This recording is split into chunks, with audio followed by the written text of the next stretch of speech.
Welcome back. మంత్రి లోకేష్ ఎన్నికల ప్రచారంలో దూసుకుపోతున్నారు. గుంటూరు జిల్లా మంగళగిరి ప్రచారంలో పాల్గొన్న లోకేష్ తనను గెలిపిస్తే నియోజకవర్గాన్ని అన్ని విధాలా అభివృద్ధి చేస్తానని అన్నారు.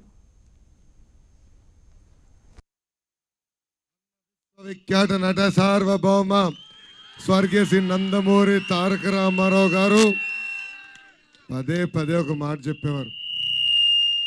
సమాజమే దేవాలయం, ప్రజలే దేవుళ్ళు. ఇప్పుడు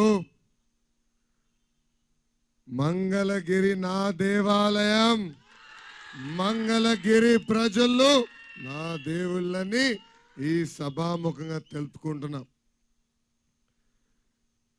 మీ అందరికీ తెలుసు 2014 రాష్ట్ర విభజన ఎలా జరిగిందో. కట్టుబట్టలతో మెడబట్టి మనం బయటికి ఎంటేశారు. మిగులు బడ్జెట్ ఒక రాష్ట్రానికి ఇస్తే లోటు బడ్జెట్ ఒక రాష్ట్రానికి ఇచ్చారు. హైదరాబాద్ తెలంగాణ రాష్ట్రానికి ఇస్తే అనాదిగా ఆంధ్ర రాష్ట్రాన్ని వదిలేశారు.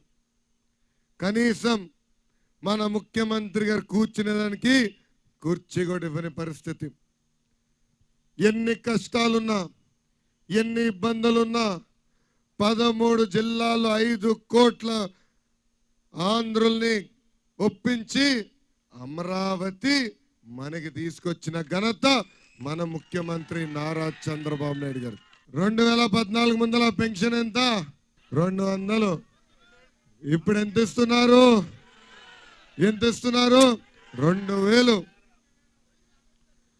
అమ్మా, మిగులు బడ్జెట్ ఉన్న తెలంగాణలో 2000 ఇవ్వట్లేదు, ధనిక రాష్ట్రం తమిళనాడులో ఇవ్వట్లేదు, కర్ణాటక కూడా ఇవ్వట్లేదు. కానీ ఒక ఆంధ్ర రాష్ట్రంలోనే మా అవ్వ తాతలకి పెద్ద కొడుకు కింద రుణం తీర్చుకునే దానికి చంద్రబాబు నాయుడు గారు 2000 రూపాయలు పెన్షన్ ఇస్తున్నారు. ప్రతిపక్ష నేతలు ఊరూరు తిరిగి ఏం చెప్పారు? రెండో చెక్ చెల్లదని.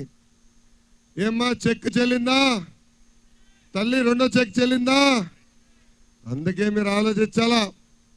ఇచ్చిన మాట నిలబెట్టుకున్న వ్యక్తికి ఓటేస్తామా, మాయ మాటలు చెప్పి మబ్బు పెట్టుకునే వ్యక్తికి ఓటేస్తామని మనందరం ఆలోచించాలా. సీఎం చంద్రబాబు